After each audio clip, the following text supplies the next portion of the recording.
Today, I have the great pleasure of welcoming a woman who has lived many lives in one, a woman who moved from theoretical high energy physics to working as a project scientist on a NASA solar physics project to practicing law for 15 years and then choose a completely different path, becoming an animal and plant communicator, herbalist, energy and plant healer, Reiki practitioner, shaman, a woman who found her own magic and now helps others find theirs. My today's guest is Heather Norton. Welcome, Heather, to Whispers of the Soul. Thank you. Thank you for that wonderful introduction. And I'm so delighted to be here. Heather, there are more and more people talking with animals, but Mhm. far fewer who see plants as partners in communication. What brought you to talking with plants? That's a great question. And you're so right that it does still seem like a strange concept to a lot of people. We don't tend to think of plants as intelligent beings. My own path and my own relationship to plants, I think in some ways has been developing my whole life. And there have been some points where I've had that opening or that invitation to get to know plants on a deeper level. When I was in my 20s, long time ago now, I spent some time traveling back and forth across the country. And for part of that time, I traveled with a person who was so well versed in plants. He was an ethnobotanist, and he seemed to have that innate connection with plants, so that wherever we were, he could go and listen to the plants around us and know what could be turned into an herbal tea, what could make a delicious, nourishing soup, and that sparked my curiosity quite a bit. It wasn't until later in life when I studied herbalism more formally. And my herbalism teacher does approach the practice through by honoring the intelligence of nature and Mhm. by honoring the intelligence of plants. And so, as part of my herbalism studies, I would do daily plant sits, and it opened up so much for me that I realized that the plants really do talk to us and share their wisdom in the same way that animals do. Mhm. And to me, that was such a profound, receiving that direct wisdom from plants, those direct transmissions was such a profound shift, because it truly changes the way it changes, I think, our experience on earth and of the earth, and it changes our conception of ourselves and our place on the earth. So for me, I often say that I feel as though I went from living on the earth to living with the earth, that Mhm. rather than being a separate being that just happened to by separate being I mean separate from my environment, a Mhm. being who just happened to live on the earth, could have been another planet, could have been somewhere else, just happened to be on the earth. It having that direct communication with plants transformed my experience to really living with the earth and weaving their wisdom into my life, and it's quite a profound shift. Oh, yeah. You mentioned intelligence of nature. Mm-hmm. Let's talk about intelligence of nature. What should we actually imagine when we say that nature is intelligent? It's a great question. I sometimes think of plants as our ancestors on Earth, Mhm. because many of them have been around for a lot longer than we humans have been Mhm. around. And they've been evolving that whole time. They've been evolving in a different way from humans. And so humans tend to miss the fact that plants have an intelligence and have this evolution, because I think that when we look for intelligent beings on Earth, we tend to look for mirrors of ourselves, or when we look for Mhm. intelligent life in space, we think that intelligence looks as a very specific way, and it looks like us. It looks like beings who have a very evolved brain, and who have the use of tools, and who have the use of verbal language, and these markers of intelligence that we just think define intelligence. But what the plants have shown me is that that is one specific way to evolve, but it's not the only way, and it's not the only form of intelligence. Yes. And so plants have this deep earth wisdom. They have, like I say, been around for a very long time, and they have a lot of accumulated wisdom. It just isn't the same as ours. So we have to be, I think, curious. We have to let ourselves, maybe in a way, suspend our disbelief for a minute and think, well, what would it be like if I could talk to plants? What would it be like if there was intelligent life all around me? And then the amazing thing is that the plants will speak up. Like the animals, I'm sure you've had the experience with animals that they're so ready to talk to us. And as Yes. soon as we open ourselves up, they're there, they're waiting, they're ready. And I find it's the same thing with plants. So if we just suspend our disbelief and take the leap and are curious about them, they're Mhm. there and they're ready to talk to us. Yeah. Is You mentioned animals. Is communicating with plants same or different from communication with animals? I think it's very similar. I think my own way of communicating with animals, interestingly, has been very, very informed by and honestly very transformed by an experience with a plant that I had. Mm-hmm. A Mm-hmm. plant really showed me how to deepen into my communication and how to deepen into what I think of as the sometimes as animal language, but it's really the earth language. So Mm-hmm. I think that the language that the plants and the animals speak is very similar. I think it often comes in this way of energetic transmissions or and transmission of energy rather than the verbal Mm-hmm. communication that we're used to. So it's similar in that way, and it's a similar process in terms of, for me, essentially activating my earth body, activating my animal body, activating parts of myself that I don't always use in my day-to-day life. So there's Mm-hmm. a lot of similarities in terms of the process and in terms of the language. I think there are some differences in terms of what they share. I can speak to that if that would be of interest. Absolutely. Go ahead. Um, so I think, and I don't know that I completely have the right language for this because it's something that I'm always learning from the plants. I'm always learning from the animals. Mhm. My understanding of them evolves all the time. So my language might not be perfect about this, but I sometimes think that one difference between plants and animals is that plants don't have that ego self that we have Mhm. and that animals have. So that personality layer that's essentially a barrier between our inner selves and the outer world. We have that ego self, and the animals do as well. And plants don't have that. And that's not to say that they aren't full of personality in a sense when you talk to them. They're not. So Go ahead. do plants have personalities? They do in the sense of, so I can think of one example of one time I was doing a plant sit and talking to clover that pops up in my area Mhm. in the spring, and it was all over my backyard in the spring. And it's a very short-lived plant in the sense that it will come up in the spring and then it naturally dies off in the summer. Mhm.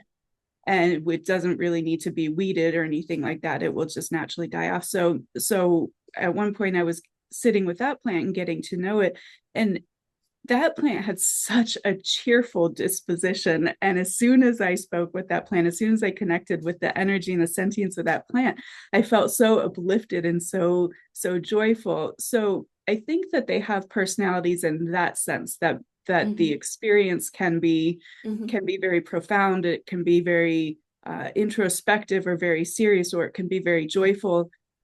But it's not the same in the sense of animals might speak to their life experience. For example, Mhm. of I was in with this family and then I moved and I was in a shelter environment and that sort of thing. Whereas um, plants, when I say that they don't have that ego level, it's more like I think there's an herbalist who describes it very well, who says that talking to plants is like talking to spirit in a way, Mm-hmm. because it's like that sense of consciousness kind of concentrated into form. And Mm-hmm. so animals have more of the personality selves and the different life experiences that more similar to what we have. And plants, I feel, more have that, are sort of an aspect of consciousness concentrated into form, if that Okay. makes sense. Yeah, and do they have emotions? Because I had once, some time ago, I was communicating with wheat, Mm-hmm. and a friend of mine, he did some kind of experiment that he put the wheat in three different areas. One was Uh-huh. neutral, one was negative, and one was positive. And he was supposed to influence the negative and the positive, and it was easy to send the love to in the positive positive area, but there was the weed in the negative area, and he was supposed to find his anger and hate and all the stuff, Mm-hmm. and he was the nicest person I know, you know, Mm-hmm. and he called me. I was like, the wheat in the negative area is prospering way more than the one in love. And when I connected with the wheat, I started laughing. It was a huge laugh because I couldn't stop, because the wheat took his kind of like anger and hate, kind of like boo boo boo boo boo boo boo boo, like when you're playing with the child. Mm-hmm. So in Paradox, the aria was way better and full of joy Mm-hmm. than the loved one. So Right. do plants have emotions? Because I would say they have, but it's my only experience. Right. I love that example. And I think there what that makes me think of is that plants often, in my experience, and this is one aspect of them being somewhat different from animals, they have a way of really helping us evolve. And Hmm. they can be direct mirrors for us, and in that mirror helping us with evolution. So my take on that story is that the plant uh, was offering a mirror, and a mirror that could help us evolve and change our emotions, of showing us that in that case, that the anger wasn't really real, Hmm. and kind of taking that anger and transforming it and handing it back as something silly and funny. It's almost in a way that seems almost like an offering to you and to your friend of, oh look, aren't humans silly, and an offering to look at things in it through a different lens or in a different Yeah. perspective. So I find that that's something that is does seem to be a difference between communicating with plants and animals, is that the plants will often greet you with that direct Hmm. mirror. And so sometimes it is a invitation to evolve and to evolve your own understanding of the plants.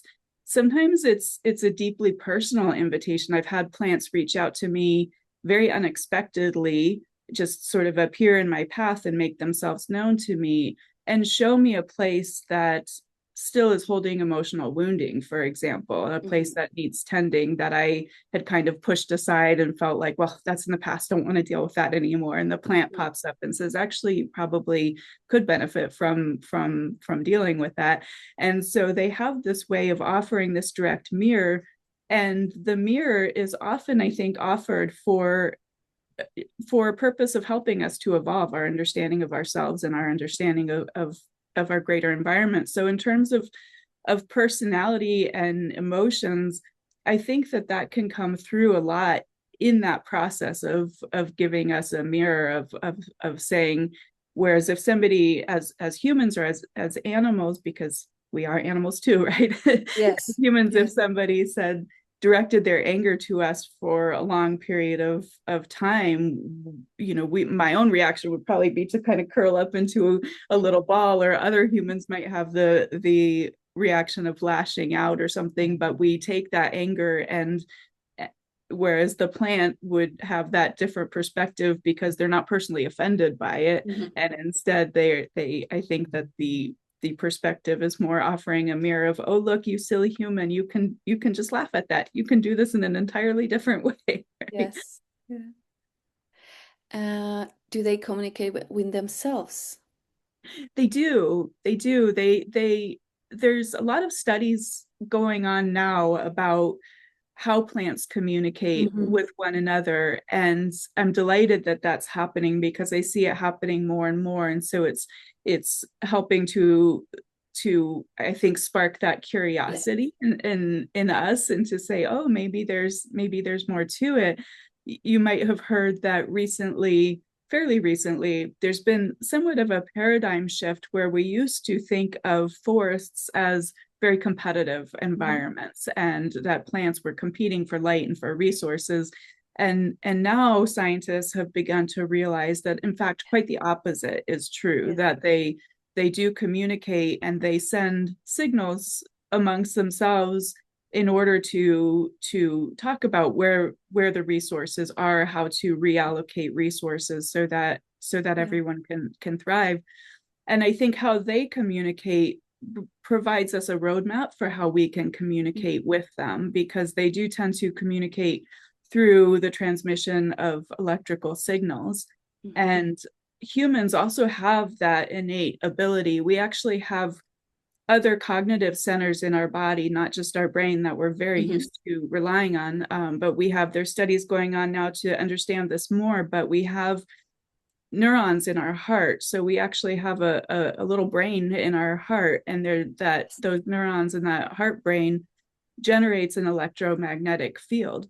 And that electromagnetic field extends very far out from our body, much further than our cognitive brain waves, which I think are largely just for our own purposes, to help us analyze our environment, make sense of things, whereas our heart brain really connects us to our environment. And once we get in the habit, I think, or get in the practice of using these other aspects of ourselves, we can communicate in the same way that plants communicate with one another. Mm-hmm. Actually, I watched documentary where they found out, and it was scientific experiments, mm-hmm. that, for example, the tomato, they give the nutrients to the same family of tomatoes, mm-hmm. but they don't give the nutrients to other family of tomato. And this kind of communication, or the pine tree gives the carbon dioxide to its young through the flow of the carbon dioxide in the tree, and they manage to have the equipment that saw how the flow of the carbon dioxide goes, and they manage to find out that they really feed their youngs, in fact. So that's fascinating, isn't it? That's why I ask if they communicate, because it's amazing. And they can make sounds, or they do make sounds, right? Right. They do. There's a wonderful little device that's come out probably mm-hmm. within the last 5 years or so. Yes. Have you heard about that you can clip it onto your plants and actually listen to the frequencies? It's amazing. And what's incredible, I think, is that from a purely analytical perspective, where we're just living in our brain like usual, and it sounds in a way, I'm trying to think of the right words, but almost cold or clinical, of just transmitting quote, just transmitting electrical mm-hmm. signals. But the magic of communicating with the plant yourself is the realization that those electrical signals are actually filled with information, and that we can receive those signals ourselves as language.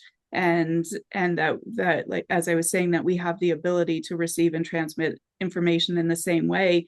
But when it comes to us, it does come to us when we engage with that language, it turns out that it's actually a very rich language. It's full of Yes. symbolism and full of information, just like when we communicate with animals. So it's quite fascinating. Yeah. Uh, you said you you you said that the plant has consciousness.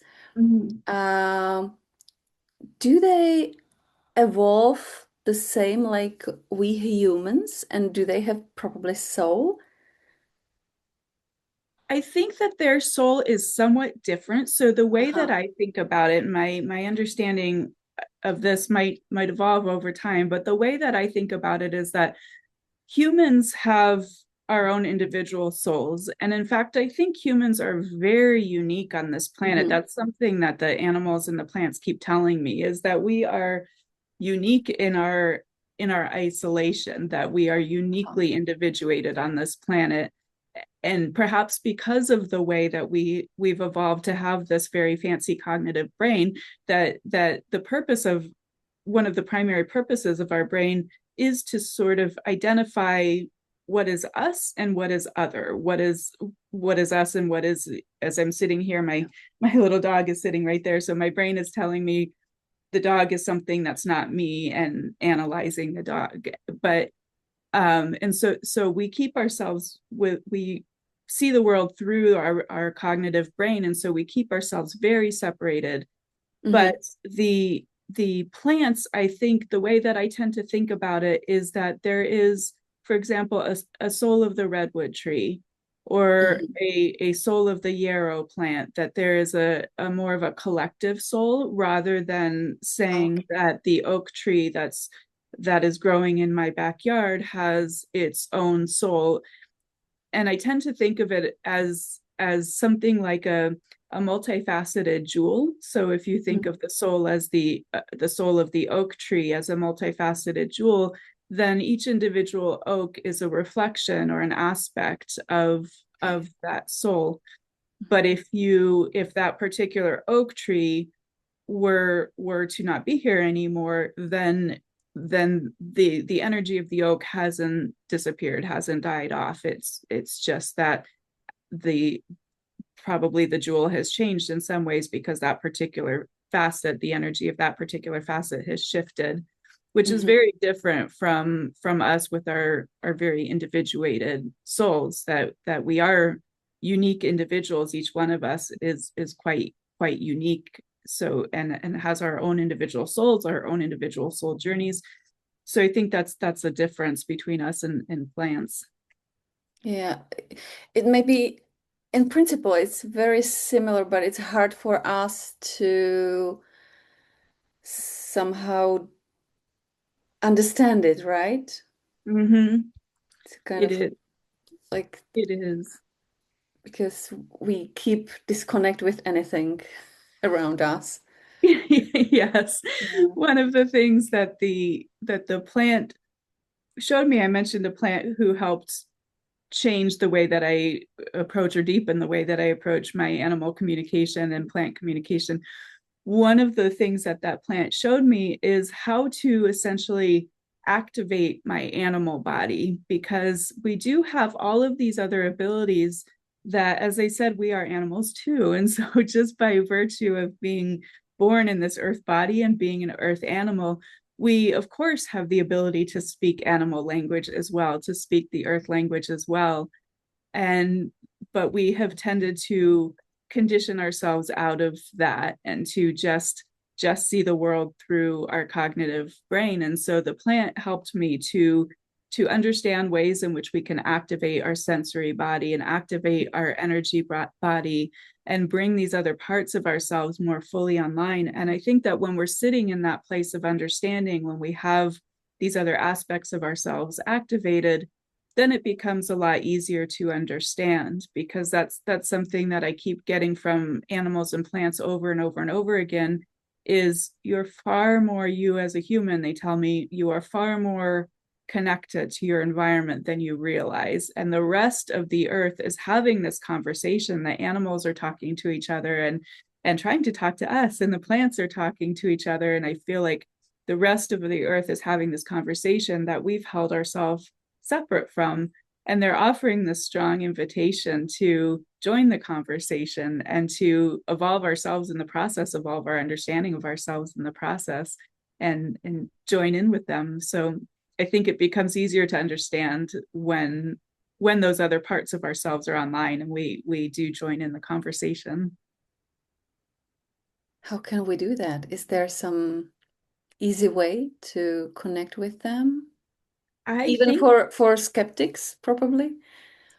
yes, I think there is. And the thing about skeptics is I think once you are having skepticism, it's very natural to have skepticism, especially given the way that we do live very much on top of the earth, and we have this very hierarchical paradigm of intelligence on life. So it's I think the skepticism is entirely understandable of how could that possibly happen. But I think once you experience it, then the skepticism goes away. And that's the beauty of, I love leading people into having that experience, because it's one thing for me to sit here and say, well, your dog said X, Y, and Z. And to a certain extent, somebody has to take that with a little bit of faith, or with of course, there might be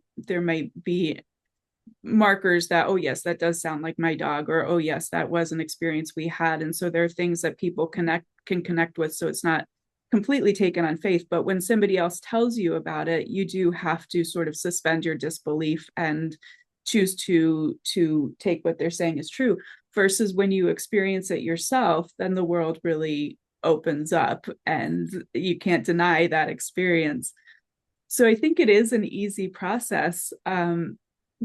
The plant has shown me, and this is, by the way, the plant that I'm speaking of is a ceanothus plant. It's sometimes called California lilac, but it's not actually a lilac at all. It's just called a California lilac, but it has these beautiful purple blooms, and in blue and purple in the spring, it just absolutely comes to life and the bees flock to it. It's a glorious plant.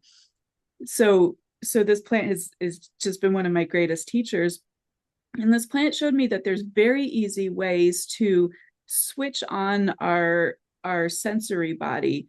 And in doing so, it's a way of entering into a state of meditation that doesn't involve, we don't have to become Zen masters. We don't have to meditate for 5 hours a day or try to clear our mind of all thoughts.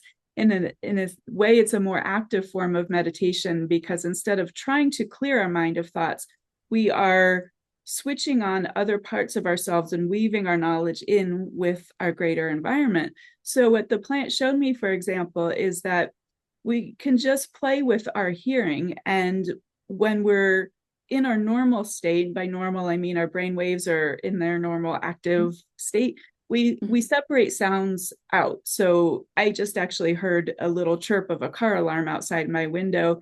And so those sorts of things we experience them as discrete sounds, and they will momentarily take our attention. Or my dog starts snoring, and that's another discrete sound, and for a moment it takes my attention. So we hear things in these discrete ways. What the plant showed me is that we can switch our hearing to sort of a soft mode, where instead of hearing things individually, we experience the entire tapestry of sound around us. And it's a much different way of experiencing. And just by switching our hearing and tuning into that, being a part of that tapestry of sound, then when a new sound comes in, it's not a distraction. It's just sort of part of the energy weave, part of the sound weave that we are experiencing. And the truly profound thing that happened is when the plant showed me that way of experiencing my environment, I realized that I automatically started to get new levels of information about my environment. So in that first experience with the plant, I heard a dog barking in a yard several yards over, and it wasn't a dog that I knew. I didn't know those neighbors, but when the dog barked, I automatically knew, oh, that's a little white dog.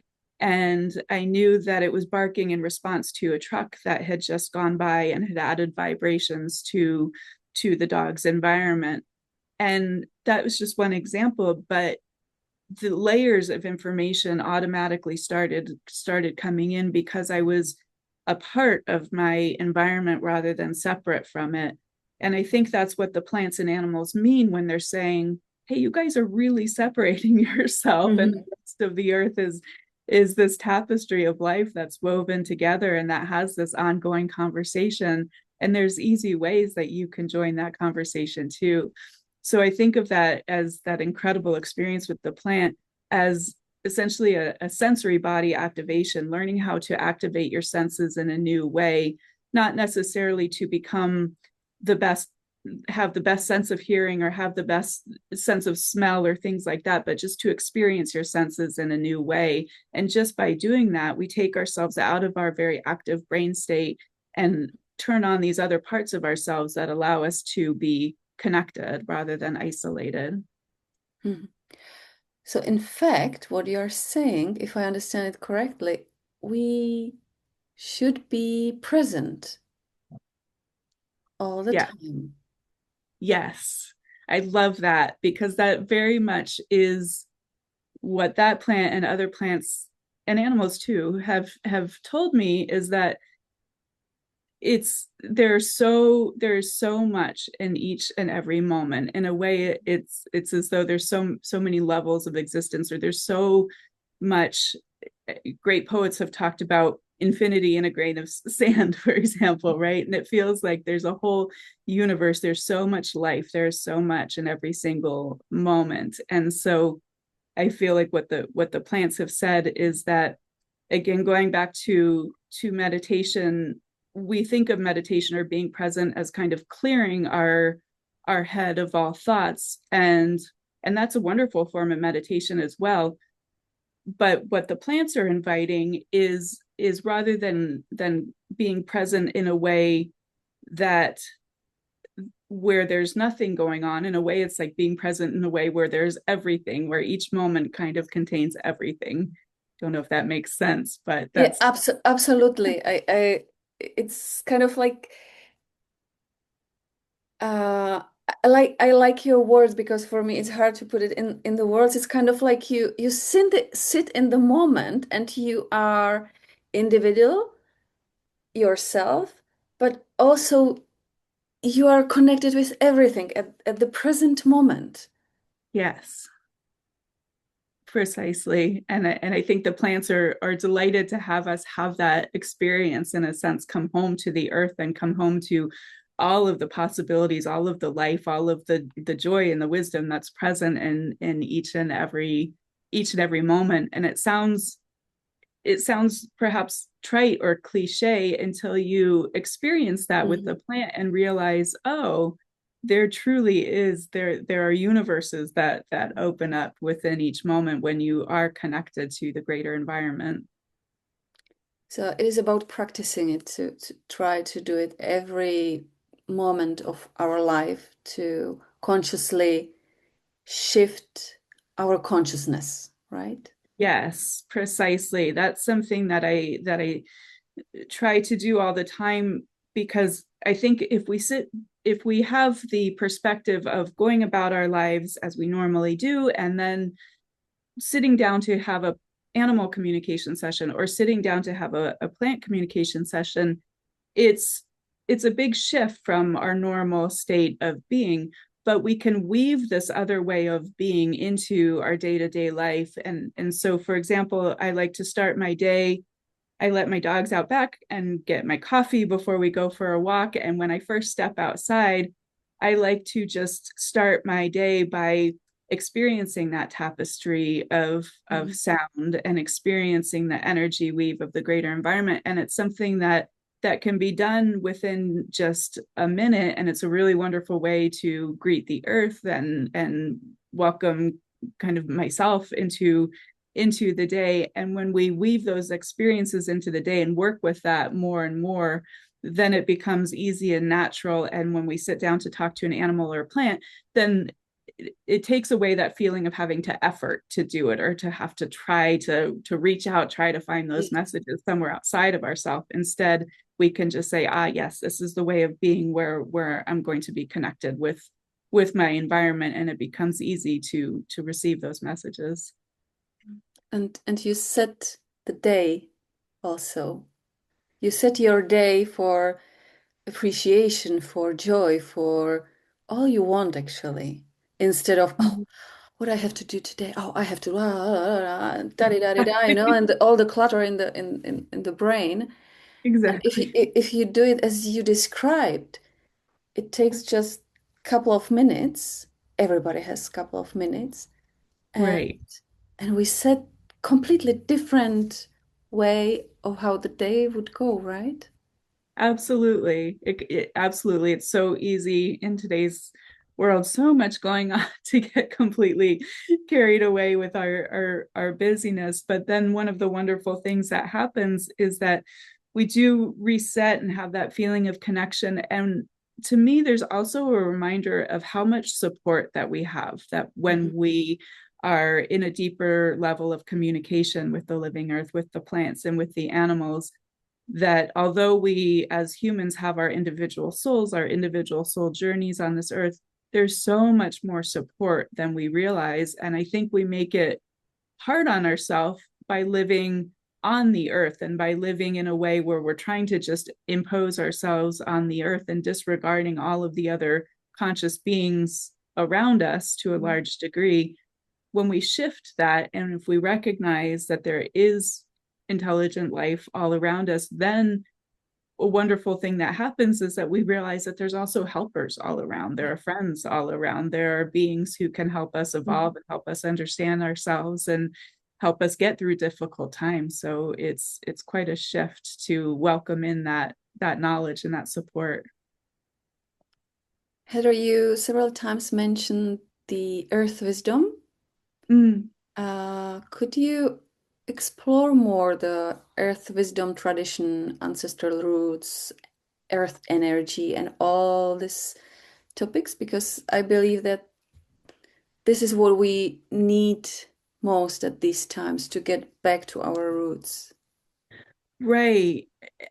And I think that that's a great question. And I think that that's a strong invitation of getting back to our roots. That's a strong invitation that I keep having from the plants. Is we're obviously living in a way now that's not very sustainable. And when I say we, I'm sort of referring to the dominant Western culture, different modality that comes from this. It comes from a colonizer mindset of imposing ourselves on the earth and having power over the earth rather than having power with the earth. And we're coming to this very interesting intersection in a way where as I sit here today, it's March in Northern California, and we're in the midst of a heat wave that's truly unprecedented, both in terms of the degree of the temperature and the length of the heat wave. It's never been this hot for this long in March before, and it's a stark reminder that we can't keep living this way. And at the same time, and this is a little bit of an aside, I'm getting to your question, I promise. But don't worry. At the same time, we're also seeing a lot of changes in the human world with, for example, things like the rise of artificial intelligence that I think over the next few years will be changing the way that changing the role of humans on Earth, that a lot of the work and a lot of the things that humans are used to do is no longer happening, or no longer will be happening. So we're at this very interesting intersection where the earth is telling us, if allow the earth to continue to surviving and thriving, humans need to change the way that they're doing things. And then at the same time, there's this strong invitation of, look, here comes AI, here comes the change of a lot of our societal norms and governmental structures and things. So change is kind of being forced on us.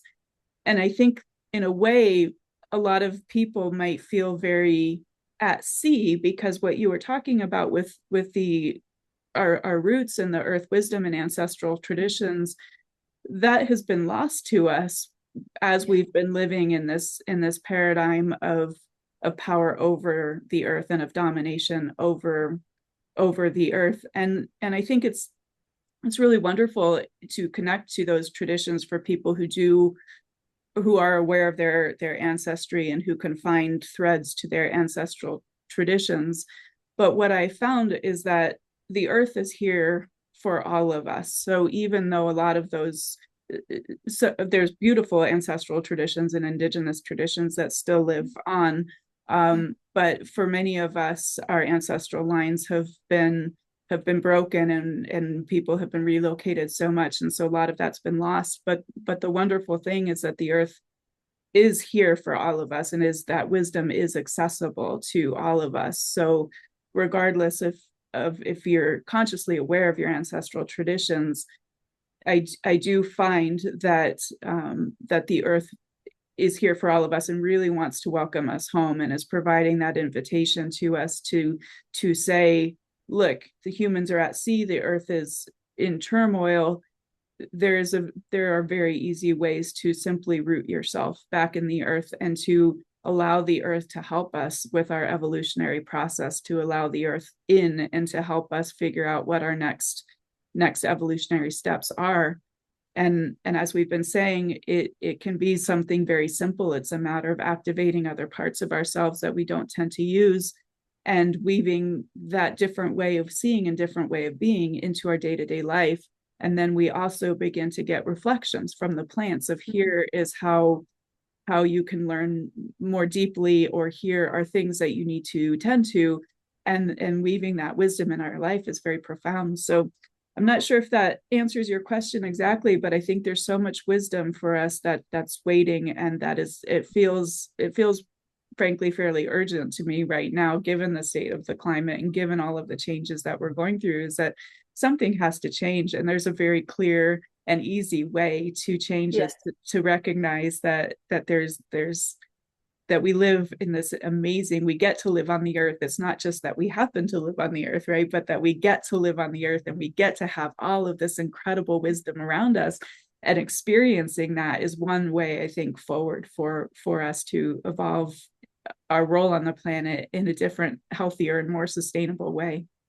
Yeah, and it's great because there are more and more projects that takes the nature with when planning. Like when I was talking to Kara, she told me about the project where they when they do any changes in the nature habitat, they communicate with the nature, with the animals, what is the right way.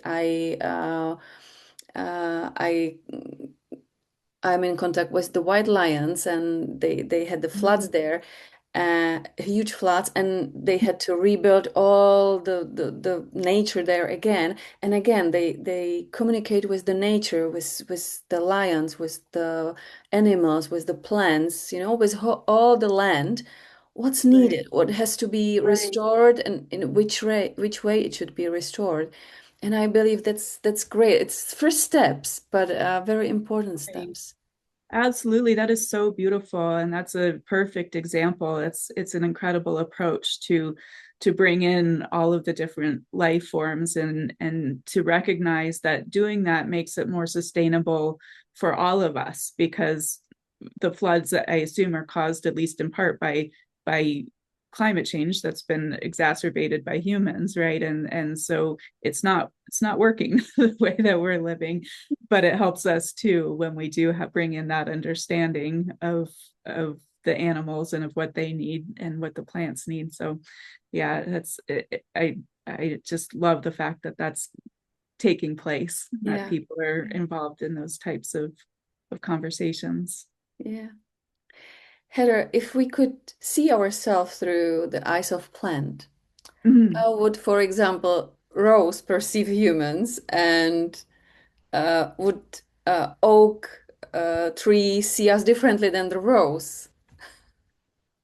Great question. I think they would, in the sense of each type of plant has their own medicine. So we're used to plants being medicine for our bodies, that most of our pharmaceuticals and things evolved Mhm. from plant medicine. So we're used to the fact that the physical aspects of plants can be medicine for our bodies, but but the consciousness of the plant is also medicine for other aspects of ourselves, for our spiritual selves and for our emotional, mental self. And so I think of each plant as having carrying a slightly different medicine. And it's the same for humans too, really. Some people are artists, and so they carry this medicine of creativity, and some people are doctors, so they carry this medicine of medicine, right, of healing. And plants have a similar thing. And so Rose might, her particular medicine, she would probably view me through her particular lens, and she has this very strong heart medicine, and so she might provide me with a reflection of whether or not I'm truly engaged in a rightful relationship with myself. She might notice, oh, here's a place where you're not really loving yourself, where you could probably heal some parts of yourself so that you can not be carrying these wounds or think of yourself poorly or things like that. That might be her medicine to me. Whereas if I speak to oak tree, they might see me through the lens of the oak's medicine, and the oak being very very wise, having all of this.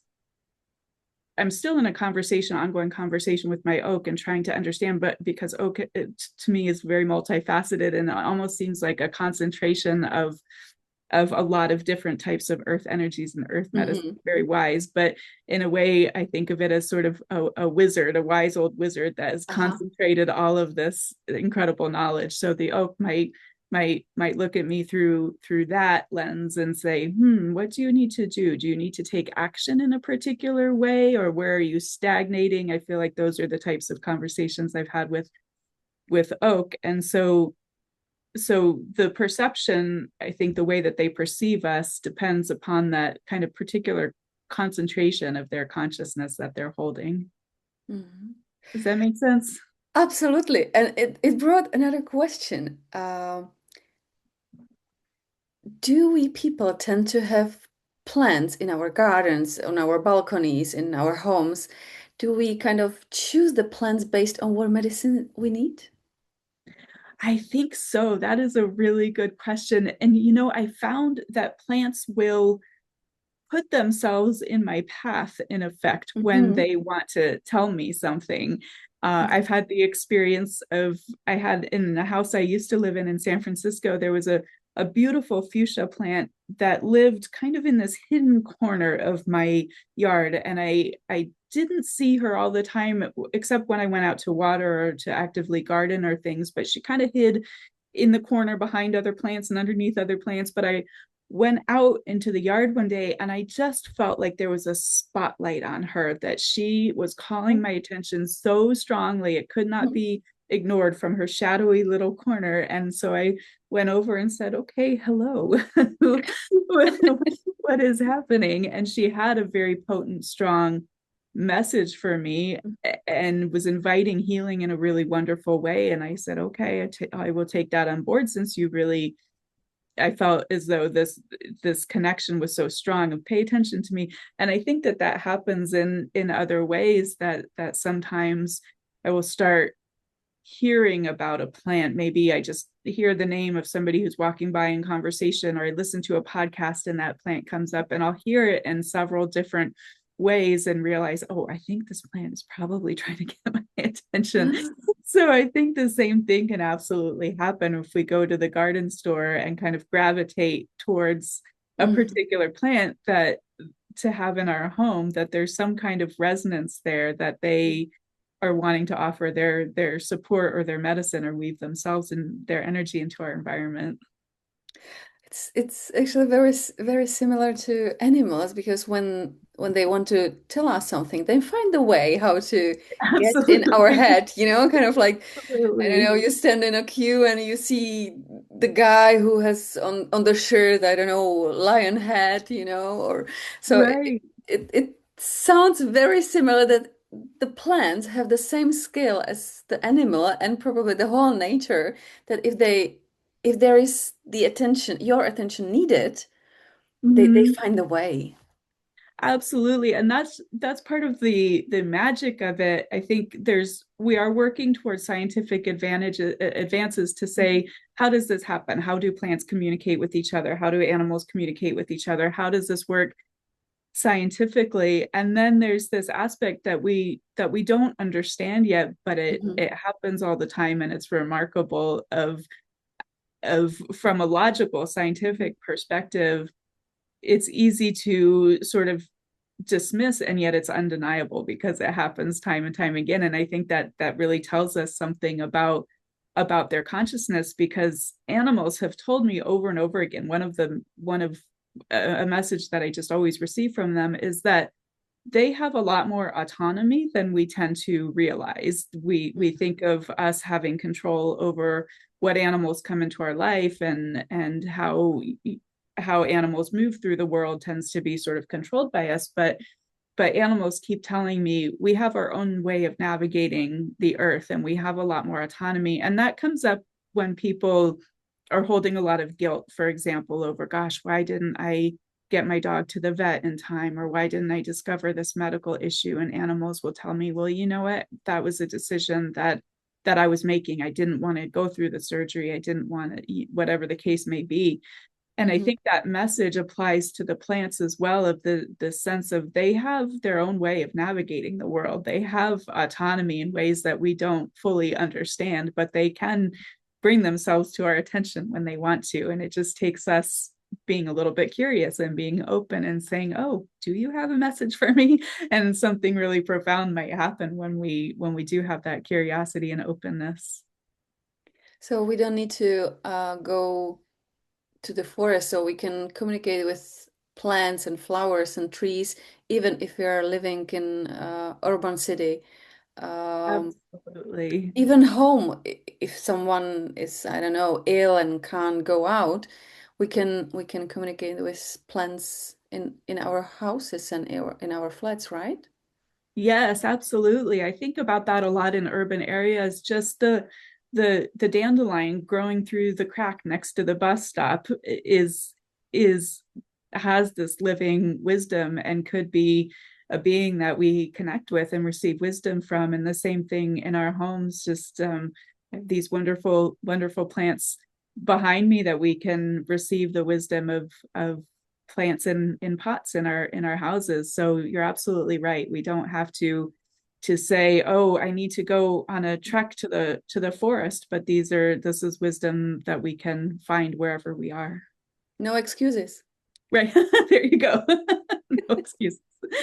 But it's also incredibly fun. Yeah, I think it does make life more joyful, and the Yes. you know that just opens up so many possibilities. And the clover that I was talking about with at the towards the beginning of our conversation, with that happy joyful feeling, and the clover was showing me how she navigates the world, and how she isn't in one place for a long time, but she felt so joyful about it. And she was showing me, here, I run here, and I run along these little trails in the earth. And it was such this energetic, joyful experience. So we can get these amazing windows into other worlds, and it's a very uplifting experience.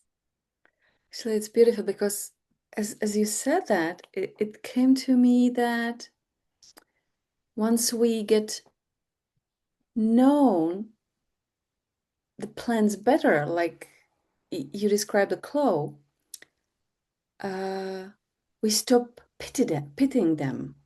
Mm. Oh, it does, I know, I wish it would be longer here. And once we know their life and how they feel and what is their purpose, what is their medicine, we start celebrating and enjoying the life with them. Exactly, exactly. And when we were talking about the souls of plants, and how if you were to pull out a particular dandelion, that's not destroying the soul of the dandelion, it's perhaps relocating that energy into other aspects of the dandelion soul, but the whole energy of dandelion is still there, and they do have their own way of moving through the world. And they like to, I think, collaborate with us as well, and to be nourishment for us and to be part of our gardens. And so I don't see any, as you were saying, any kind of guilt or sadness associated. I do think we should be good stewards of the earth and of our gardens as much as possible, but they have their own way of being, and they'll tell us what they need if we listen. Yeah, yeah, that's absolutely true. What is one thing that we could change in our lives to live in greater harmony with nature, with plants and nature? Well, I think I'm trying to think of one thing, because many things are coming to mind. So I'm thinking of that as I speak. But I think one amazing benefit is that as we live more in harmony with nature, we end up living more in harmony with ourselves too, and we have an easier, more joyful experience on earth. So I think there's a strong reciprocity, and that's an incredible thing to approach it from that perspective of it's not something work that we have to do or something that we have to be burdened with. Instead, it's a very uplifting process that we are transformed in a wonderful, delightful way when we do connect ourselves more with nature. But I think the one thing is just getting out of depending solely on our cognitive brain and recognizing that we're animals too, and that we've evolved in this particular way, but that we have other abilities that are innate to us. And so it's not something that communicating with nature, being in a deeper relationship with nature, isn't something that you have to have a gift to do or to experience. It's something that is truly innate to humans. And I think just that realization and having that openness and that curiosity is probably the best thing that we can do for ourselves, is to say that maybe we as humans are actually more than we tend to think. Maybe we have other knowledge centers in our bodies. Maybe we have other ways of using our senses and other ways of engaging with our world. And if we just have if there was one thing, I think I would say just to have the curiosity and the openness about nature and about ourselves. And so much flows from that, rather than being stuck in our isolating viewpoints and thinking that we have to exert power over the earth in order to be able to control it and try to be safe on the earth. Just having a little curiosity of maybe there's something different. Maybe there's more to ourselves than we know. Maybe there's more to the earth than we know. And I think so much can flow just from that curiosity. Yeah. Heather, thank you for amazing talking about plants and their life. Time is up, and I would have my last question. If you could let one plant, or maybe more plants, it's how you feel it. If you could let one plant speak through you right now to humanity, what would they say? What would be the message for us as a human in these times, turbulent times? So the plant that I would speak with is mugwort, and she's coming forward strongly, but she's somebody that I have a deep relationship with, and she is truly an ancestor. She's been on the earth for a very, very, very long time. She's one of the oldest herbs on the earth, and I often think of her as sort of a networker. She knows all of the other plants on the earth. Wow. And she can call in if I'm in a healing session, for example. She's great at kind of calling in or introducing me to the medicine that's needed in that moment. Work with her in a lot of different ways. She's very multifaceted. She seems like nice old gray hair lady. Yes, grandmother mugwort, just very wise, very compassionate, very strong at the same time, but compassionate. And what she's saying at the moment, interestingly, is be kind to yourself, be gentle with yourself. And I'm feeling this very strong feeling in my heart center as I'm saying that, as her message is essentially that humans are trying to power through things, and through, there's a lot of change, there's a lot of chaos in my country right now, and there's a sense of trying to just power through. We still have to get through our day. We still have to go to work. We still have to pay the bills. And so we're powering through while everything is kind of crumbling around us, and we're in the midst of the heat wave. And what Mugwort is really saying is be gentle with yourself and be kind to yourself. And she's inviting a slowness as well. And going back to what you're saying about being in the moment of, it's okay to take a breath. It's okay to be with your heart and to be still and to slow into the moment. But she's very strongly saying to have compassion for yourself and have that kindness for yourself. Thank you so much for this deep wisdom. Thank you for all your time, and thank you for our conversation, and I wish you all the best, Heather. Thank you. Thank you so much for inviting me on, and it was delightful to have this conversation and to meet you, to get to know you. I'm very glad to be here.